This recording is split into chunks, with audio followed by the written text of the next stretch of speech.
Hello everyone, Kashvi coaching classes में आपका स्वागत है।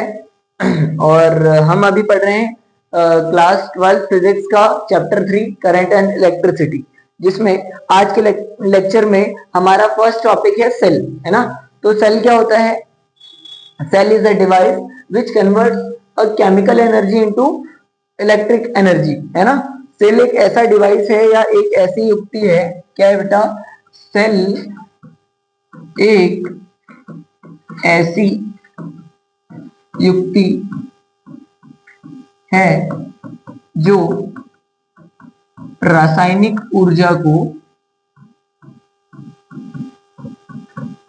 विद्युत ऊर्जा में परिवर्तित करता है। इसको विद्युत ऊर्जा में परिवर्तित करता है।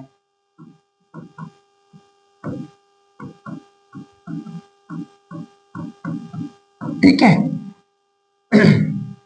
मतलब सेल का काम क्या होगा? सेल का काम होगा भाई केमिकल एनर्जी को, ठीक है, इसको हम लिख देते हैं ई केमिकल कन्वर्टेड इनटू ई इलेक्ट्रिकल। ठीक है। सेल क्या करेगा? केमिकल एनर्जी को इलेक्ट्रिक एनर्जी में कन्वर्ट करेगा। कैसे?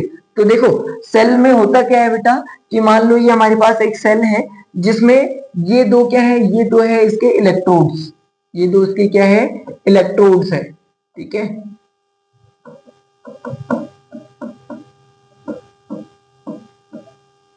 ठीक, एक क्या होता है, एक एनोड होता है, एक कैथोड होता है, और इसके बीच में एक इलेक्ट्रोलिटिक सॉल्यूशन या विद्युत अपघट्य भरा होता है। विद्युत अपघट्य का जलीय विलयन यहाँ पर भरा हुआ होता है। इसमें एक्चुअल में होगा क्या, यहाँ पर केमिकल्स का, जैसे यहाँ पर क्या होगा बेटा, यहाँ पर देखो ध्यान से समझना। जैसे यहाँ पर हमारे पास इलेक्ट्रोलाइट्स जैसे NaCl एटसेट्रा, और भी बहुत सारे हो जाएंगे, NaOH, KCl, है ना, KOH, बहुत सारे यहाँ पर NH4Cl एटसेट्रा जो इलेक्ट्रोलाइट्स होते हैं, ठीक है, या विद्युत अपघट्य होते हैं, उनका यहाँ पर एक्वस सॉल्यूशन भरा हुआ होता है, जो केमिकल रिएक्शन करके जो केमिकल एनर्जी होगी वो उसको इलेक्ट्रिक एनर्जी में कन्वर्ट करता है। ठीक है। और यही सेल हम टॉर्च वगैरह में यूज करते हैं, है ना। तो नॉर्मली बहुत जगह यूज करते हैं, टॉर्च हो गया, रिमोट हो गया, और भी आजकल तो बैटरीज बनने लगी हैं, तो वो बैटरीज अलग है, तो वो बैटरीज भी सेम ही है। मतलब वो भी क्या है, एक इलेक्ट्रिक सेल है जहां पर लार्ज अमाउंट में इलेक्ट्रिसिटी कन्वर्ट होती है, मतलब केमिकल एनर्जी को इलेक्ट्रिक एनर्जी में कन्वर्ट किया जाता है। अब इसमें क्या होता है बेटा, इट कंसिस्ट टू इलेक्ट्रोड्स। हम क्या लिखेंगे? It consist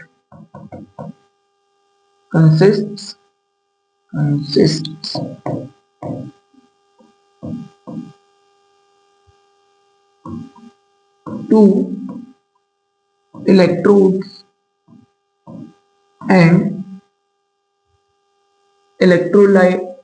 electrolytic solution।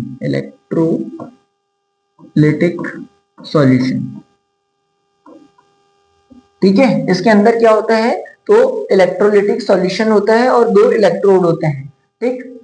अब टाइप्स ऑफ सेल की बात कर लेते हैं। ठीक है।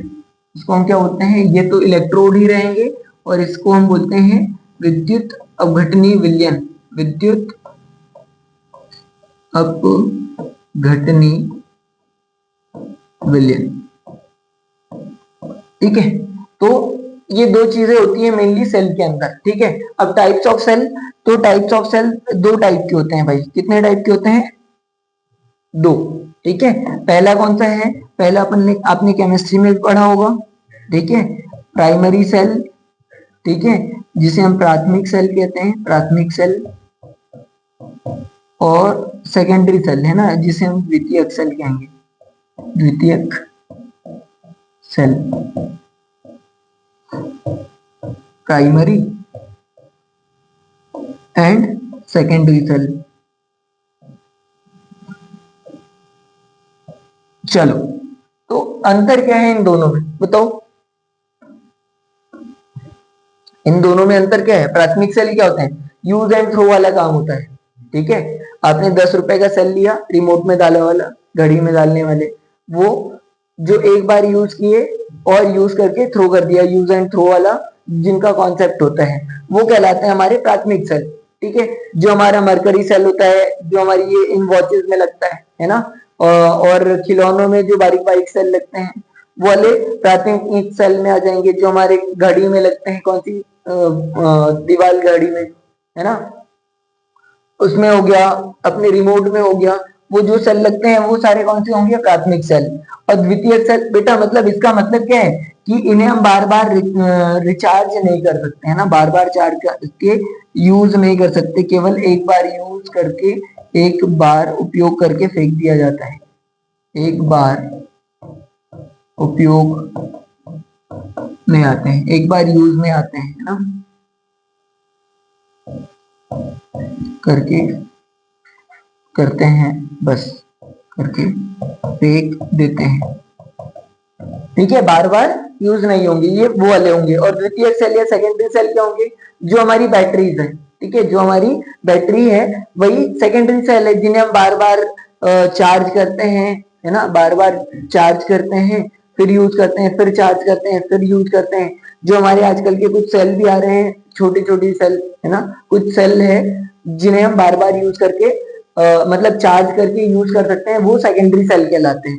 ठीक, अब इसके बाद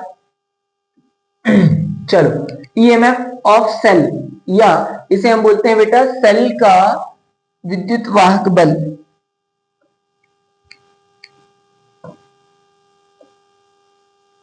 क्या कहते हैं, सेल का विद्युत वाहक बल। चलो, सबसे पहली चीज तो यह इलेक्ट्रोमोटिव फोर्स ऑफ सेल, है ना, ईएमएफ ऑफ सेल। तो सबसे पहली चीज मैं आपको बता देता हूं कि जो सेल का ईएमएफ है ना, ईएमएफ या इलेक्ट्रोमोटिव फोर्स, नाम पर मत जाना, ठीक है, ये एक टाइप का पोटेंशियल डिफरेंस है या विभवांतर है, मतलब किन्हीं भी दो टर्मिनल्स के बीच का पोटेंशियल है। अब देखो, मान लो ये हमारे पास एक सेल है, ये वाला साइड कौन सा होता है बेटा, इसका पॉजिटिव टर्मिनल होता है, इधर वाला क्या होता है, नेगेटिव टर्मिनल। जब हमने इसको एक इलेक्ट्रिक सर्किट में कन्वर्ट किया, मान लो यहाँ पर हमारे पास में एक लाइट है, ठीक है, यहाँ पर एक लाइट जुड़ा हुआ है, और ये लाइट जुड़ा है, लेकिन यहाँ पर जो स्विच है बेटा, यहाँ पर जो स्विच है अभी वो कैसी है, ऑफ है। ठीक है, मतलब इस सेल से करंट फ्लो हो रहा है क्या, नहीं हो रहा है। तब क्या होगा, जब सेल से मतलब किसी इलेक्ट्रिक सर्किट में या किसी भी विद्युत परिपथ में धारा प्रवाहित नहीं होती है, ठीक है, तो इसके जो टर्मिनल है ना, इसके जो टर्मिनल है, एक ये वाला और एक ये वाला, इन दोनों के बीच में जो पोटेंशियल डिफरेंस होगा, डेल वी, ठीक है, उसी को हम क्या बोल देते हैं, विद्युत वाहक बल या इलेक्ट्रोमोटिव फोर्स, ई बोल देते हैं। तो जब भी किसी सेल से इलेक्ट्रिक सर्किट में, जब किसी सेल से इलेक्ट्रिक सर्किट में करंट नहीं लिया जाता है, ठीक है, तो उसके जो सेल है उसके टर्मिनल के बीच में जो दोनों इलेक्ट्रोड्स है ना, सेल के दो इलेक्ट्रोड कौन से हो जाएंगे, एक इलेक्ट्रोड इधर दे दिया इसमें, एक इलेक्ट्रोड इधर दे दिया, पॉजिटिव वाला इधर नेगेटिव वाला, तो दोनों इलेक्ट्रोड्स के बीच में जो पोटेंशियल डिफरेंस होगा उसी को हम क्या बोलते हैं, इलेक्ट्रोमोटिव फोर्स कहते हैं या ईएमएफ कहते हैं। देखो, when no current is drawn from the cell, the potential difference produced between electrodes of the cell is called EMF of cell। मतलब जब हम इस सेल से कोई भी करंट नहीं लेते हैं तो इसके इलेक्ट्रोड्स के बीच में जो पोटेंशियल डिफरेंस आएगा उसी को हम क्या बोल देते हैं, EMF ऑफ सेल। और इट इज, अच्छा एक और चीज बेटा, इसको हम E से रिप्रेजेंट करते हैं, ठीक है, it is represented by E, represented by क्या बेटा, कैपिटल E, ठीक है। और ये किसके इक्वल होगा, it is equal to the work done by cell in moving a charge Q in whole circuit. मतलब अगर इस सेल के द्वारा अगर हम Q चार्ज को पूरे सर्किट में फ्लो करवा दें तो उसके बराबर हो जाएगा ये। तो ये ईएमएफ किसके इक्वल होगा बेटा, W उस वर्क के बराबर होगा जब हम Q को पूरी होल सर्किट में फ्लो करवा दें, इसके बराबर होगा, ठीक है, हिंदी में भी वही लिखा हुआ है। देखो, जब हम सेल से कोई धारा नहीं ली जाती तब सेल के इलेक्ट्रोडों के बीच में उत्पन्न विभवांतर को सेल का विद्युत वाहक बल कहते हैं।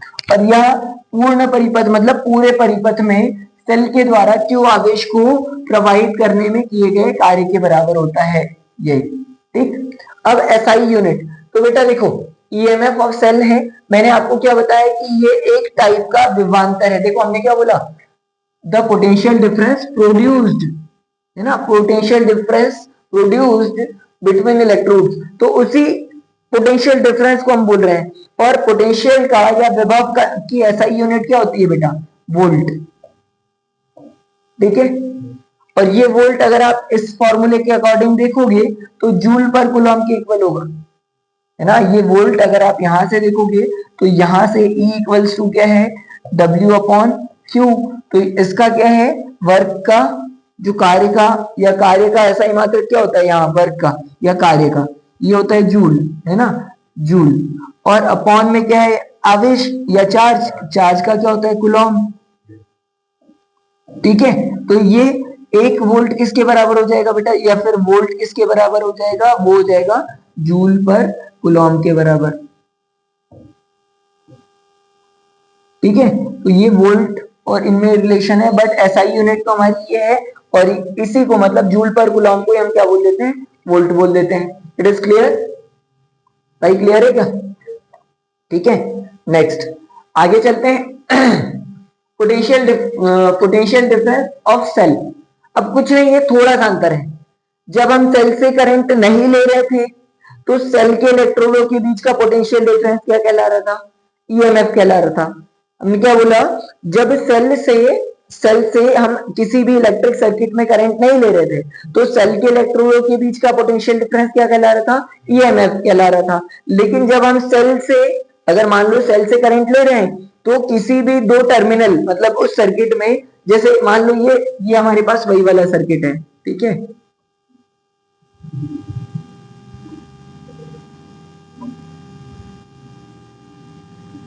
अब यहां पर ये वाला जो स्विच था ये हमने क्या कर दिया बेटा, चालू कर दिया, ये ऑन है।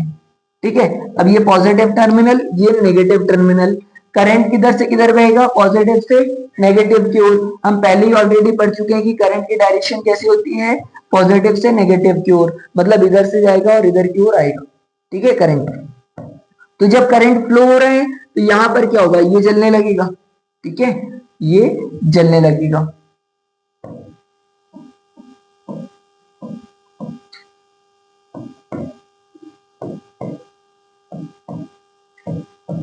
अब ये चल रहा है बेटा, तो इसमें क्या हुआ, देखो अब इसमें से करंट फ्लो हो रहा है, तो किन्हीं भी दो टर्मिनल ले लो कहीं पर भी, या तो आप एक सिरा ये ले लो, एक यहाँ पर ले लो, या एक यहाँ ले लो, एक इधर ले लो, या एक ये ले लो, कोई भी दो टर्मिनल के बीच का जो पोटेंशियल डिफरेंस होगा, कोई भी दो सिरों के बीच का विभवांतर होगा, उसी को हम सेल का विभवांतर कहते हैं, या इसी को हम क्या बोलते हैं बेटा, टर्मिनल वोल्टेज कहते हैं। देखो इसी को एक तो हिंदी में भी नाम लिख देता हूं मैं यहाँ पर, इसे हम क्या बोलते हैं, एक तो विभवांतर बोलते हैं या टर्मिनल वोल्टता भी कहते हैं, टर्मिनल वोल्टता। ठीक है, तो हम क्या बोल रहे हैं, जब सेल से कोई धारा नहीं ली जाती है तब सेल के इलेक्ट्रोडों के बीच जब बेटा यहाँ पर या तो इलेक्ट्रोड लिख सकते हो या फिर आप किन्हीं भी दो टर्मिनल भी लिख सकते हो, है ना, किन्हीं भी potential difference produce between terminal any two ends या टर्मिनल ऑफ द सेल या of the circuit of the, यहाँ सेल की जगह क्या आ जाएगा बेटा, सर्किट आ जाएगा। मतलब किन्हीं भी, जब हम इससे करंट ले रहे हैं तो या तो सेल के एंड्स के बीच में पोटेंशियल डिफरेंस, या तो फिर यहाँ पर कोई भी दो एंड्स के बीच में पोटेंशियल डिफरेंस, उसी को हम क्या बोलेंगे, टर्मिनल वोल्टेज बोलेंगे या टर्मिनल वोल्टता कहेंगे। अब इसकी ऐसा यूनिट, तो बेटा एक चीज बताना मुझे, क्या यहाँ पर भी जो पोटेंशियल डिफरेंस है उसी को हम बोल रहे हैं क्या, टर्मिनल वोल्टेज या पोटेंशियल डिफरेंस, वही तो है ना। तो इसकी ऐसा यूनिट भी क्या हो जाएगी, वोल्ट। ठीक है, ऐसा यूनिट क्या हो जाएगी, वोल्ट हो जाएगी, और ये भी वही उसी के बराबर होगा, वैसे जूल पर कूलम के बराबर। ठीक है, चलो सेल का आंतरिक प्रतिरोध या इंटरनल रेजिस्टेंस ऑफ सेल। अब देखो बहुत सिंपल है जैसे कंडक्टर का या कोई भी चालक का अपना प्रतिरोध होता है ना, जिसे हम कैपिटल आर से रिप्रेजेंट करते हैं। ठीक, इंटरनल मतलब खुद का जो होगा। भाई रेजिस्टेंस क्या होता है बताओ? करंट के फ्लो को रोकना है ना, अपोजिशन ऑफ करंट। तो क्या होता है जब हम कंडक्टर का रेजिस्टेंस पढ़ते हैं तो कंडक्टर अपने अंदर से फ्लो होने वाले करंट का अपोज करता है या विरोध करता है। लेकिन अब सेल का आंतरिक प्रतिरोध या इंटरनल रेजिस्टेंस ऑफ सेल क्या होगा?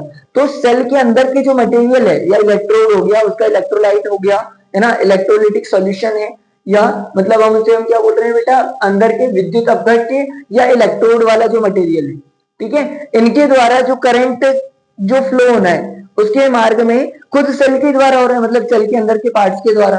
ठीक है, तो उन मटेरियल के द्वारा सेल के अंदर के मटेरियल के द्वारा करंट के मार्ग में उत्पन्न रुकावट को या अपोजिशन ऑफ करंट, मतलब सेल खुद भी जो मतलब खुद ही एक तो खुद ही जनरेट भी कर रहे हैं करंट को, प्रोड्यूस भी कर रहे हैं, इलेक्ट्रिक केमिकल एनर्जी को इलेक्ट्रिक एनर्जी में कन्वर्ट कर रहा है, और वही मतलब सोर्स भी वही है लेकिन खुद ही अपोज भी कर रहे हैं।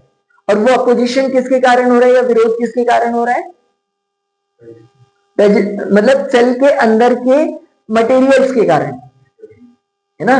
कि जैसे अगर आपने देखा कि भाई सेल के अंदर क्या क्या है, एक तो इलेक्ट्रोड है, वो कुछ मटेरियल से बने होंगे, मेटल से, है ना, और उसके अंदर इलेक्ट्रोलाइटिक सॉल्यूशन है। तो उन दोनों चीजों के द्वारा या तो इलेक्ट्रोड्स के कारण और दूसरा इलेक्ट्रोलाइटिक सॉल्यूशन के कारण जो करंट के फ्लो में अपोजिशन होगा, वही उसी को हम क्या बोलते हैं? इंटरनल रेजिस्टेंस कहते हैं।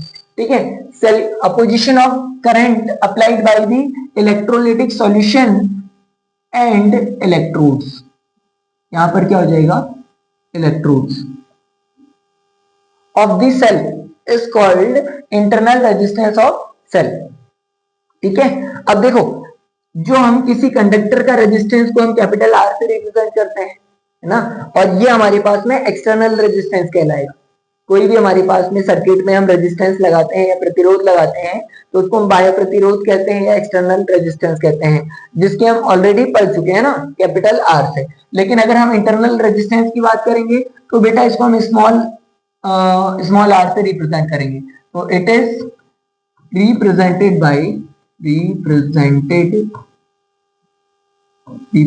बाय बेटा स्मॉल आर। ठीक है, इसे स्मॉल आर से दर्शाते हैं। ठीक है, क्लियर?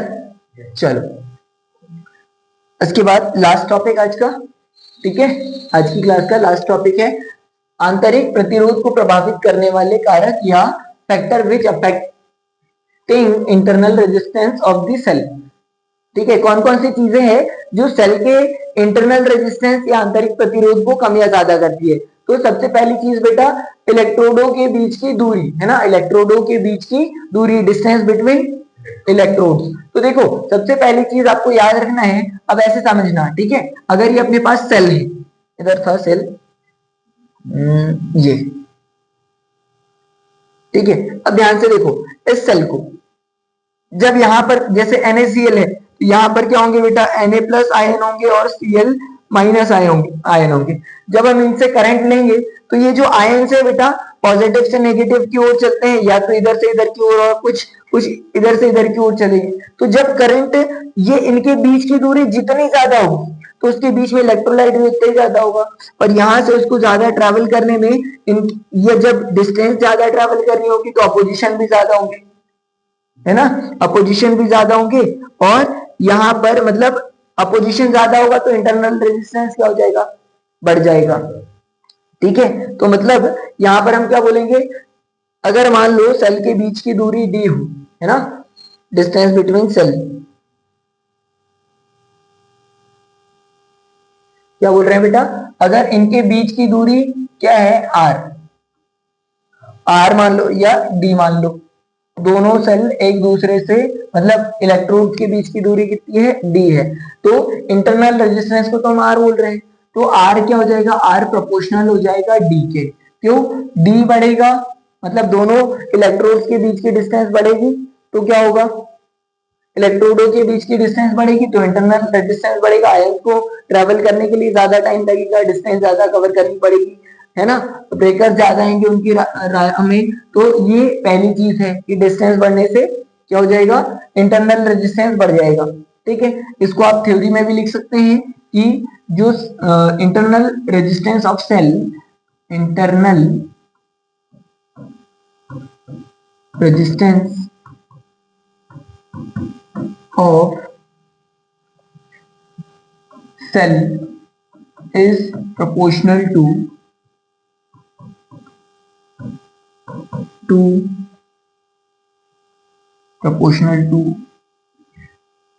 the distance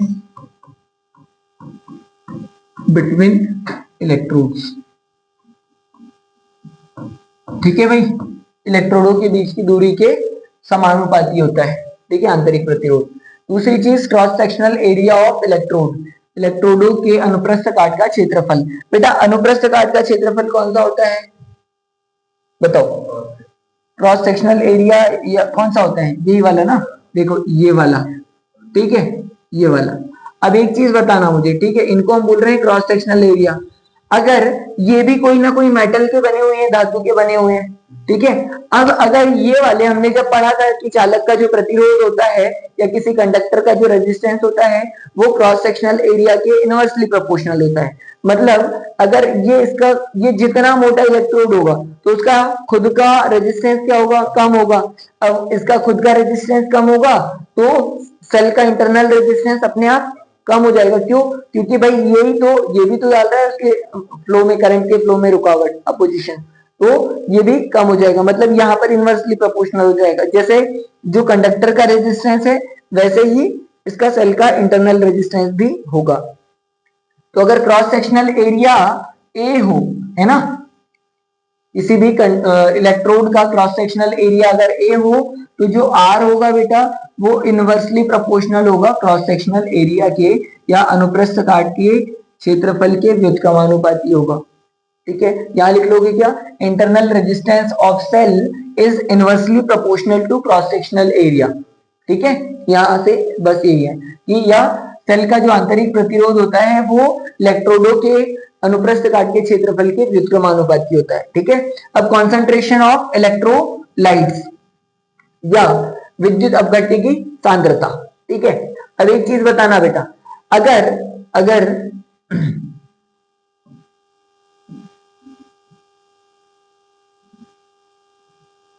ठीक है, ये हमारे पास एक सेल है। ठीक है, ये सेल है। अब यहां पर अब इलेक्ट्रोड की बात ही नहीं कर रहे हैं, यहाँ पर इलेक्ट्रोड की जरूरत अपने को नहीं पड़ेगी। मान लो इलेक्ट्रोड हम यहाँ पर मान के चलेंगे या तो रख लेते हैं। यहां से अगर ये अपने पास इलेक्ट्रोलिटिक सॉल्यूशन है, इसमें विद्युत अपघट्य है। ठीक है, अब इसमें सांद्रता का मतलब क्या है या कॉन्सेंट्रेशन का मतलब क्या है कि जो हम NaCl डाल रहे हैं या जो भी इलेक्ट्रोलाइट इसमें घोल रहे हैं उसका अमाउंट बहुत ज्यादा हो जाएगा धीरे धीरे। अब जब धीरे धीरे ज्यादा हो जाएगा तो यहाँ पर आयनों की संख्या क्या हो जाएगी? आयन्स की संख्या क्या हो जाएगी? बहुत ज्यादा हो जाएगी ना। अब धीरे धीरे अब आयन की संख्या जब बढ़ जाएगी तो वो आपस में जब ट्रेवल करेंगे तो उनके बीच में कोलिजन ज्यादा हो जाएगा। अब कोलिजन ज्यादा हो जाएगा तो उसका इंटरनल रेजिस्टेंस भी क्या हो जाएगा? ज्यादा हो जाएगा। तो R इज प्रोपोर्शनल टू क्या हो जाएगा बेटा? C हो जाएगा। C क्या है? कॉन्सेंट्रेशन है या विद्युत अपघट्य की सांद्रता। अब दूसरी चीज टेम्परेचर ऑफ इलेक्ट्रोलाइट्स या विद्युत अपघटनी विलयन, बेटा सांद्रता नहीं है, ये हो जाएगा ताप के ताप पर। ठीक है,